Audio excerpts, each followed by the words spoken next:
Welcome to the press conference of Blue Moon. We are really delighted to hold the world premiere of the film as part of our competition. And now I will introduce our guests from left to right. Yes, thank you. He has starred in a diverse range of projects across film, television, and theater, earning dozens of awards for his performances. His film credits include the acclaimed All of Us Strangers, 1917, Spectre, Denial, Alice Through the Looking Glass, Jimmy's Hole, and Pride.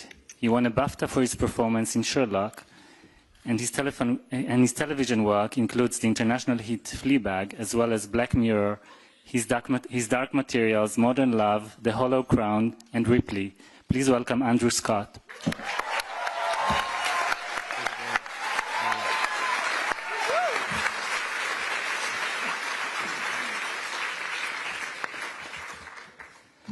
Over the past decade, she has become one of the most recognized and acclaimed actors on screen. Following a standout performance in Gia Coppola's Palo Alto, she went on to appear in The Leftovers, The Nice Guys, Native Son, and Quentin Tarantino's Once Upon a Time in Hollywood. More recently, she starred in the last two films by Yorgos Lanthimos, Poor Things and Kinds of Kindness, before delivering a brilliant, award-winning performance in The Substance. Please welcome Margaret Qualley.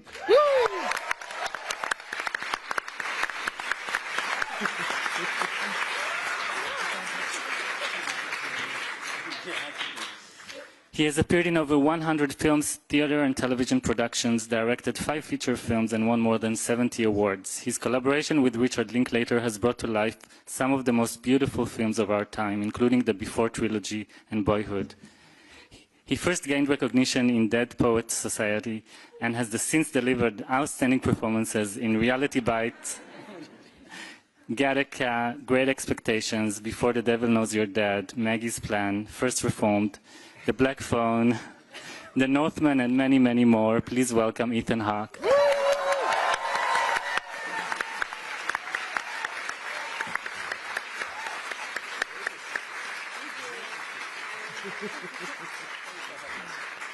He has directed 25 feature films, received 5 Oscar nominations, and won 2 Golden Globes and 2 BAFTAs. His work was first presented at the Berlinale in competition in 1995 with Before Sunrise, which earned him the Best Director award. The sequels Before Sunset and Before Midnight also premiered in Berlin. In 2013, he was honored with the Berlinale Camera. And the following year, Boyhood won him another Silver Bear for Best Director. Please welcome Richard Linklater.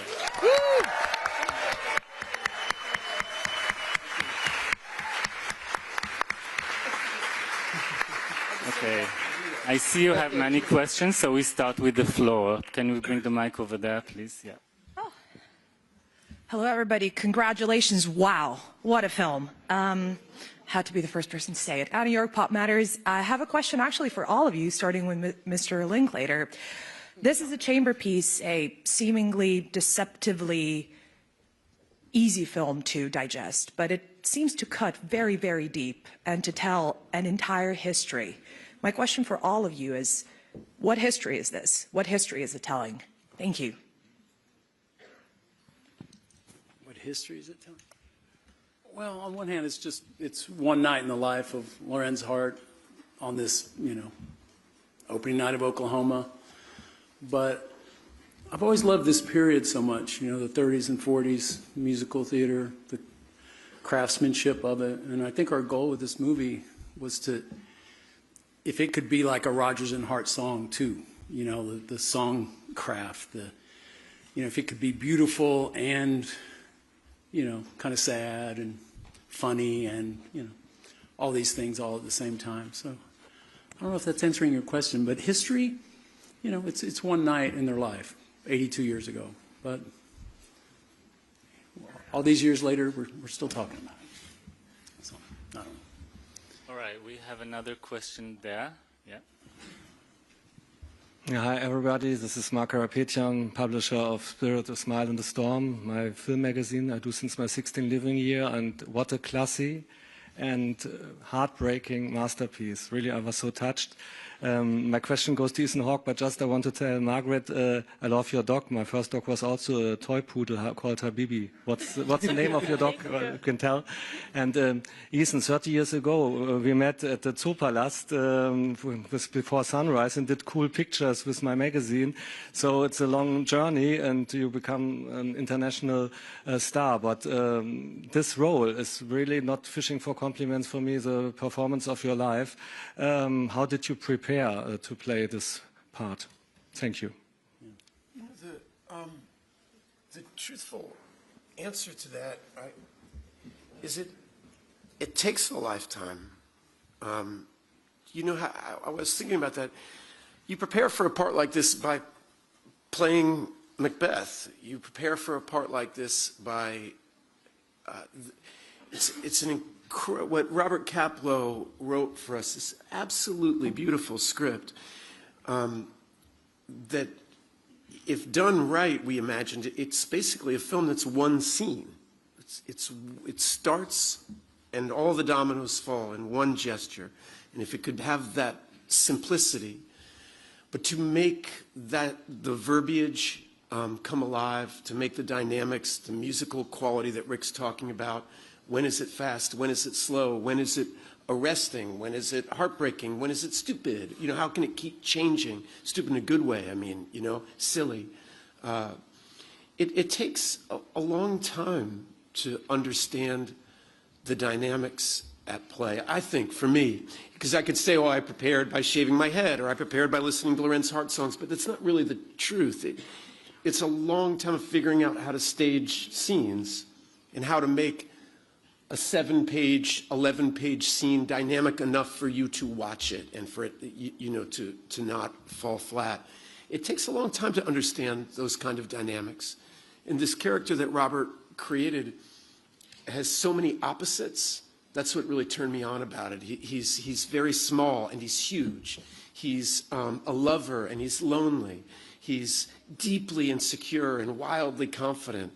And I love those opposites make life more realistic somehow to me. It creates dynamics. So I don't know. I think that's the answer. Hello, it's Natalia Żuk from Carta Berlin. First of all, thank you. It's a real true masterpiece in every word, every glance. I mean, I've seen a lot of films, but this one is just out there. I'm a huge theater fan as well. I go to London like every 2 weeks for a month. And for me, it was really authentic in terms of theater world. Could you comment a bit how you brought us, because Ethan and Andrew, you've got experience in theater, huge experience. How did you bring your knowledge of theater world from inside to this role? And also how you worked with this script in terms of text, because the text is so perfect and you revived it. Yeah.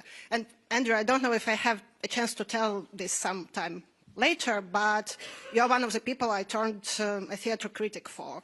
And Vanya and Hamlet and Present Laughter is the pieces that are forever in my heart. Thank you for that. Thank you so much. That's very kind of you. You want to answer that? Yeah, I'll give that a go. Yeah. Well, it's something we talked an awful lot about. I suppose one of the things we spoke a lot about was creative friendships, and certainly in the theatre, I think, you know, the theatre gives birth to so many creative friendships that are slightly different, I think, to the ones that you make perhaps on movie sets.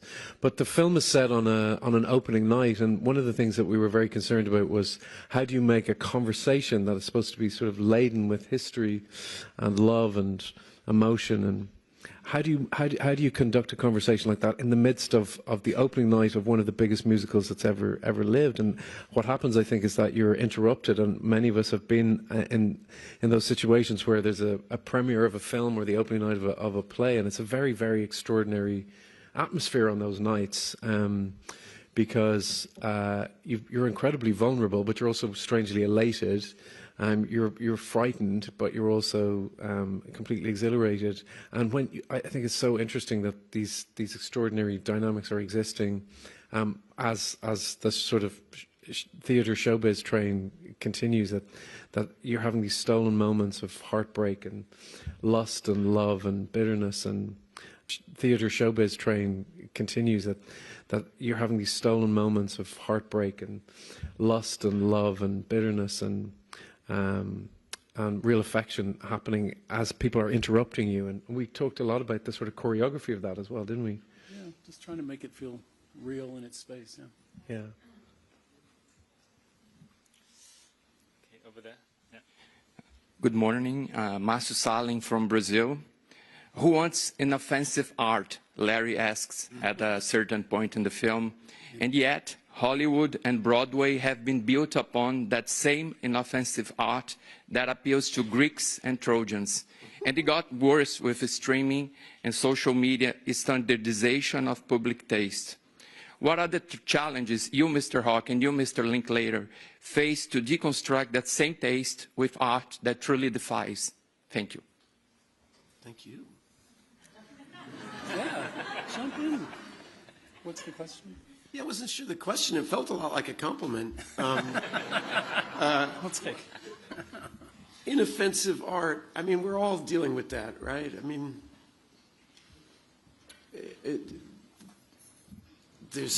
I don't think I have anything original to say about that. I don't know. Well, we all like all kinds of art. You know, sometimes I like inoffensive art, but sometimes you need to be, I don't know. What did we make here? Is this inoffensive art? It's not itself offensive, I don't think. But, I don't know. Art's always going to... I feel like we should, if it was 2 in the morning and we were having a piece of pie, I could talk about that for 4 hours. But I don't have anything smart and witty to say about it. Okay, so let's move on. We have a question there. Yeah. I liked it, though. I liked what you said. Hello. Caterina Neonea, magazine Conștiința from Romania. Congratulations, first of all, for a great film. I've just seen it at the press screening in Berlinale Palace just now, and the audience laughed, applauded. It was just an incredibly entertaining film, although with a strong theatrical character and with a lot of juicy, interesting dialogues and monologues with intertextual references. And Mr. HAWKE, your character in the film makes more than just one references to Casablanca, maybe the most famous film in the world. And he quotes what for him is the best and the worst line from Casablanca. If you were to choose the best and the worst line from this film, Blue Moon. Wow. Robert Kaplow, are you here? Yeah, quick. Robert, what's the best line in our movie? Huh? That's a tough one. That's a tough one. I love the line, and I'm going to get it wrong, but beware of love stories. Pay attention to friendship. It's more enduring. Yeah. The advice he gives to George Roy. Yeah, I found that really moving. But strangely,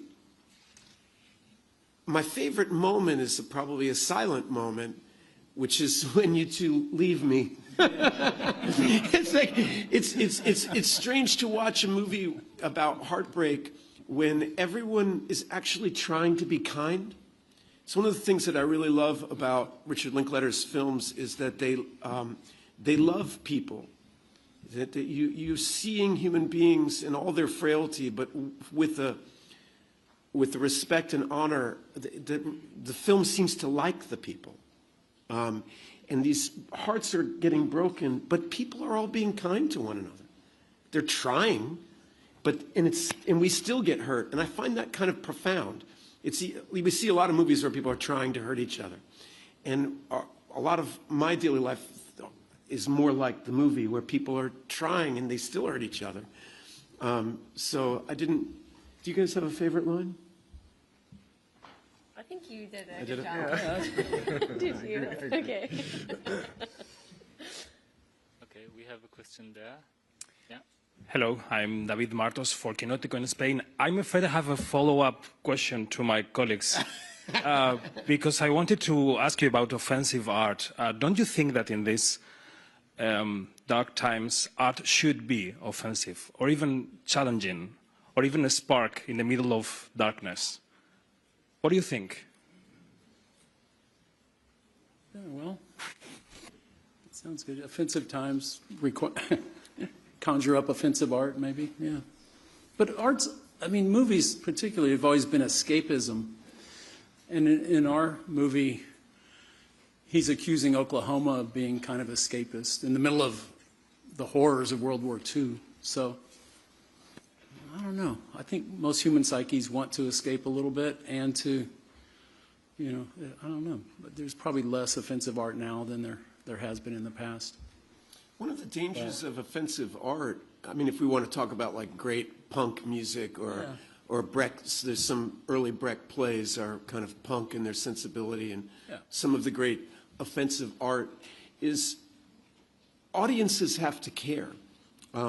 They don't sell. You guys, the community, has to make it important. For offensive art to have a place in our conversation, it has to be cared about. And when we prioritize money at all costs, what we get is generic material that appeals to the most amount of people, and we're told that's the best. And so it's a dance we all do together. You know, if you love offensive art and you want it, then demand it, and you'll get it. It'll get made. Right now, people don't think they'll make any money off of it, so it doesn't get made. Well, it depends on what offends you, too. Yeah. I'm offended by most movies. Hello, thank you for, it's Yanis Rauzos from myfilm.gr, Greece. Thank you so much about this film and all your performances. It seems to me that this film has two things as key points, let's say. One is the chamber cinema work of Ingmar Bergman. The second one, there is a referation that has to do a lot with Shakespeare, and it's very beautiful that you mention inside. We are made of dreams, and somehow we are inside a great stage. In this stage, how much this triangle of characters, especially Mr. Hawke and Miss Qualley, and also Andrew Scott, Miss Qualley, and Ethan Hawke works. And as a finishing of my question, how much the long shot that you use supports the ignition of feelings after the second part of this remarkable work? Thank you. Thank you. Yeah. What's the question? I mean, we workshopped this a lot. We rehearsed a long time, and we weren't adapting a play. You know, this is very intimate. It's a chamber film in a way, but we're not adapting it from the theater. Even though in itself it kind of unfolds like a play, maybe in the way you perceive it, but it's very intimate. They're doing this for each other. They're not performing for, it's not for an audience. There's an audience of one, usually, each other in this. So, yeah, it was a very intimate experience, but I don't know. I just felt so blessed to be working with actors who cared and were so smart and worked so hard. And, you know, I don't think anyone's ever done anything but this. You sit down and, like, how do we take this wicked piece of writing and make it real to us? You know, it's that simple. It's what Bergman did. It's what everybody has ever done. So you just do your best with what's, you know, what you're feeling, you know. So I don't know if that answers. Okay, we have a question in the back, yeah. Hi, Hossein Fahmy, a film critic from Egypt. The question to director Richard Linklater. So once again, unfulfilled love is appearing in your film. It's also appearing in many other novels, movies, songs. Why do you think unfulfilled love is much more interesting than fulfilled love? Wow. Well, I think that's what Lorenz Hart is, the ultimate lyricist of unfulfilled love. That's what makes it so enduring. I think we all feel that. You know, it's more poignant. But yeah, love, you know, this film's about, you know, it's about relationships and art, but it's also about love, and it's, you know, impossibilities maybe and complexities. So I don't know. It's something we're all interested in forever. James Kleinman from the Queer Review, and a question for Andrew, if you could talk a bit about your approach to playing your character, particularly because it's a real person, any research you might have done that helped you to portray him. The film is so beautiful to me because it's about, you know, as I say, it's about a kind of creative friendship. My job really was to, I felt, was to support this extraordinary central performance. and it was really easy for me to just establish a relationship with Ethan so quickly, and just to watch this incredible sort of transformation. I think both of us are people who come from the theatre and understand what it's like. Those nights are so heady, and for me it was just about really being present. The script was really very beautiful, and it's about how we could sort of choreograph it. Choreography is such a big part of what I think makes this film so special. Is how you make the room and the atmosphere interesting. And I love the idea that it's a sort of there's a real love story. So many of us have the biggest loves of our lives are our friendships, and this friendship was born out of work. And I love the idea that it's sort of a work film too. They're completely obsessive. What they talk about is stories and creating stories, and that is the way people within the industry, even though that's not what we talk about a lot in the media, that's what we spend our time doing, which is talking about what do we like, how do we create this, that's actually what these people do, and they become known, they become famous names, but actually what they spend their time doing is talking about making stories and being kids, really. So that was what was very special about it for me. Thank you. Margaret, maybe before we move on, you could tell us a little bit about how you prepared for this role? Sure. I don't know, I guess when I was like 16 or 17, trying to figure out who I was, I turned a lot to Richard Linklater and Ethan Hawke movies as a part of figuring that out. So for me, it was like very surreal to have the opportunity to work with them, having grown up on their films and their collaboration. And so to prepare for this, I just did what they told me to. I watched and learned and talked to them, and we did rehearsals, and it was a beautiful, humbling experience.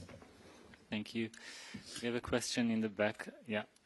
Lida Bach, freelancer. I'd have a question for Mr. Linklater. The movie's title is Blue Moon, which is, of course, the most famous song by Lawrence Hart at the time the movie recreates. But it's also a song title that's explicitly criticized by Hart as an example of how he's forced to tone his art down to make it more accessible. How far would you say that you either avoid or are forced to commodify what you do to make it approachable? Not at all. You know, it's funny to think, like, Larry Hart was born at the right time. They were making so many shows, his specialty. He wrote 1,000 songs for these shows. They were so workmanlike. They were blessed to get to do so much. And I think the commercial, he's telling that joke we learned at the end over the practically the very end of the movie that Blue Moon was actually from Hollywood. That was one of their gigs there. It didn't originate on Broadway.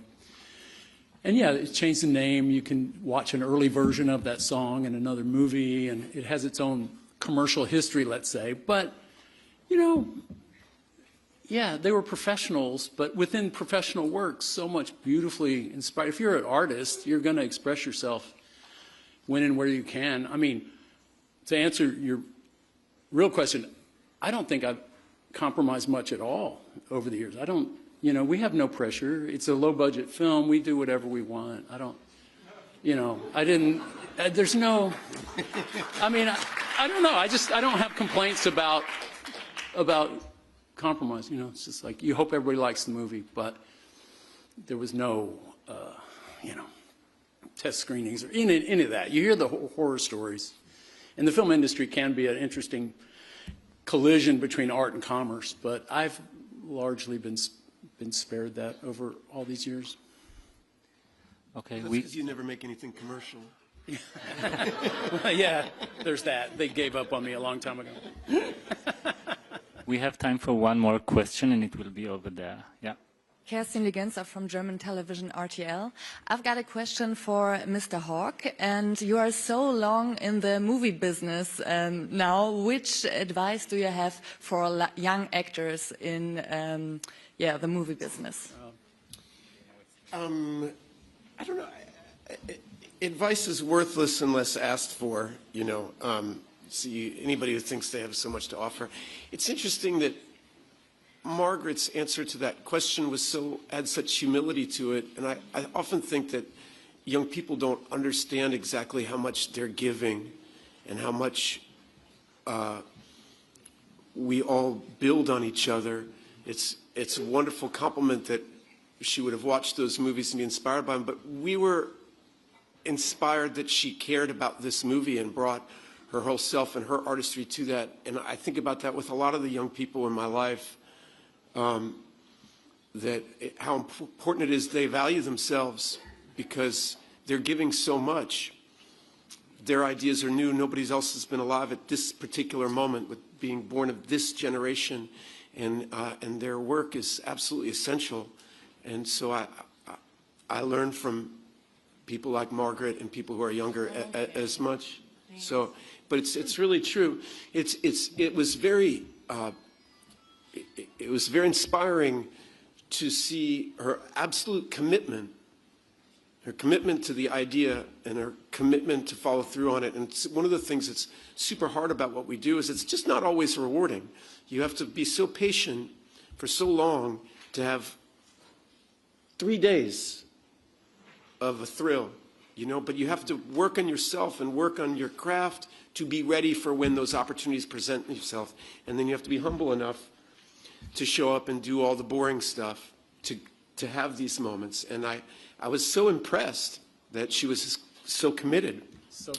I hope that speaks for the way that younger people are attacking their work now. It was really exciting for me. So. Okay, thank you very much.